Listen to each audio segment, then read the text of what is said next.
मध्य प्रदेश के शाजापुर जिले के मक्सी में बीते बुधवार को भाजपा के सदस्यता अभियान के दौरान एक ही समुदाय के दो पक्षों में विवाद हुआ, जिसमें युवक अमजद की मौत हो गई।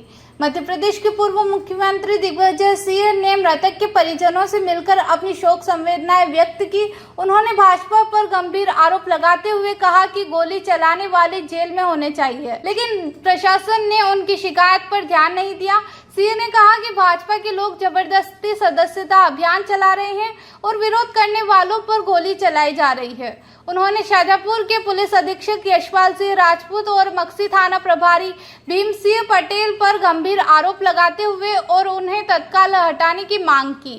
पूर्व मुख्यमंत्री शिवराज सिंह चौहान और भाजपा प्रदेश अध्यक्ष बीडी शर्मा पर भी उन्होंने सवाल उठाए। ये जो घटना है वो शुद्ध रूप से भारतीय जनता पार्टी के सदस्यता अभियान में दबाव डालकर लोगों को सदस्य बनाने के विषय पर जो यहाँ पर खुलेआम कहा कि भाजपा के सदस्य बनो या सीने पे गोली खाओ, उसकी शिकायत करने जब टीआई के पास गए तो उसने कहा एफआईआर दर्ज नहीं की, और जो शिकायत करने गए थे उन्हीं को बस वैसा आदमी को बंद कर दिया, जेल भेज दिया।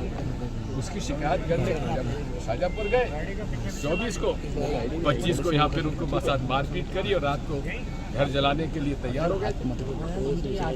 इसमें पूरी जवाबदारी जिम्मेदारी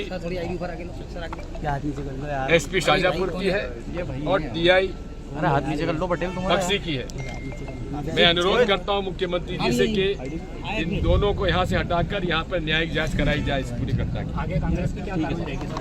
लड़ाई लड़ेंगे और जीत। 2010 में इसके साले की हत्या हुई तो उसमें आरोप बना दिया गया। उसका प्रकरण है कायम तो है ना, पुलिस भी उस भाजपा की थी उस समय 2010 में। बात वही है, यहाँ भी क्या हुआ, जो भाई शिकायत करने गया कि ये गोली चला रहे हैं, वो जेल में भेज दिया गया और उस पर क्या आरोप लगा कि हफ्ता वसूली का, जबकि हफ्ता वसूली करता नहीं है। वो हफ्ता वसूली तो नगर पालिका से हो रही है। अरे वो तो तगारी टोकता है सर, राजस्थान। तो इसलिए की जाए और माननीय मुख्यमंत्री जी सुप्रीम कोर्ट के 2018 का जो गाइडलाइन का फैसला है उसका पालन करिए।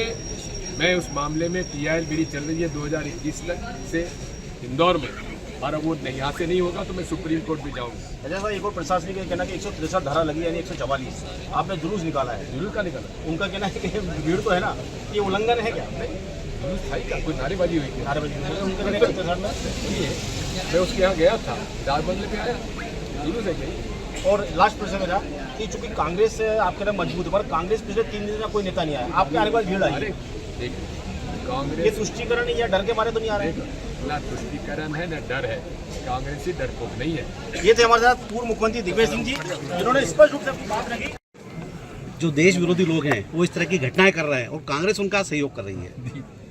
देश विरोधी तो ये बात है, बीडी शर्मा जी और शिवराज सिंह चौहान मेरे खिलाफ उन्होंने बयान दोनों ने दिया, आतंकी है दिग्विजय सिंह।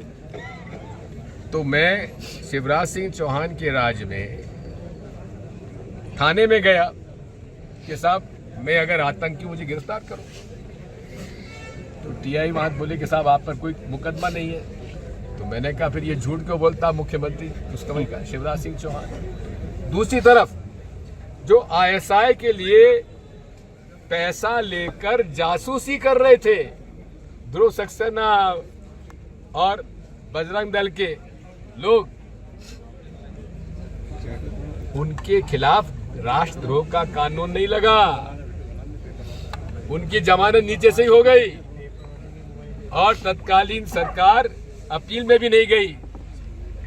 हमारी सरकार रह जाती तो एक एक मुकदमा हम लोग साथ लड़ते, उस पर भी मैं उसके मुकदमा हाथ में लूंगा। अरे जो लोग खुलेआम से आईएसआई से पैसा ले रहे हैं, उसका तो मैं आपको 15 नाम गिना देता हूं। बजरंग दल के कौन कौन थे, इन सब लोगों ने, वो सब बजरंग दल के लोग थे वहाँ का सतना का तो अध्यक्ष था एक। तो ये सारे के सारे उनके खिलाफ आज तक कार्रवाई नहीं हुई। और मोदी जी पाकिस्तान हमसे कहते दिग्विजय सिंह पाकिस्तान जाओ, हम तो नहीं गए, लेकिन मोदी जी तो गए थे बिरयानी खाने के लिए। उनसे किसी ने क्यों नहीं पूछा? और पहली बार आईएसआई जब हमारे यहाँ हमला हुआ एयरबेस पर, कभी भी भारत सरकार ने आईएसआई के लोगों को यहाँ पे जांच करने के लिए कभी आमंत्रित नहीं किया। ये है मोदी जी। ये कितना ही कहे, आज अमित शाह जी जो अपने आप को हिंदू सम्राट कहते हैं, वो कश्मीर में जाके क्या कहते हैं कि तुम्हारी ईद और मुहर्रम पर 2-2 टंकी फ्री में देंगे गैस की। अब बताओ तुष्टीकरण कौन कर रहा है? हम कर रहे हैं, वो कर रहे हैं। ये लोग पूरे देश को हिंदू मुसलमानों की नफरत फैलाकर तबाही कर रहे हैं। राहुल गांधी जी एक व्यक्ति है जिसने 4,500 किलोमीटर की यात्रा क्यों की? भाईचारे की। और उनको आतंकी कह रहे हैं, जिसके घर में जिनकी दादी को आतंकवादियों ने मारा, जिनके पिता को आतंकवादियों ने मारा, उनको राहुल गांधी जी को ये कहते हैं कि ये आतंकवादी। शर्म नहीं आती है? मैं आपसे कहना चाहता हूं, कांग्रेस कमजोर नहीं है और कांग्रेसी डरता नहीं है। कितने लोगों को जेल में भेजोगे? हम जाने तैयार। कितने लोगों को मारोगे? हम लड़ने तैयार हैं। साथियों, मुझे इस बात का दुख है कि मालवा अंचल में ये नफरत के बीज बो दिए हैं। हम हिंदू मुस्लिम एकता के लिए लड़ाई लड़ेंगे। बहुत बहुत धन्यवाद। शाजापुर से दिलीप सौराष्ट्री की ये रिपोर्ट।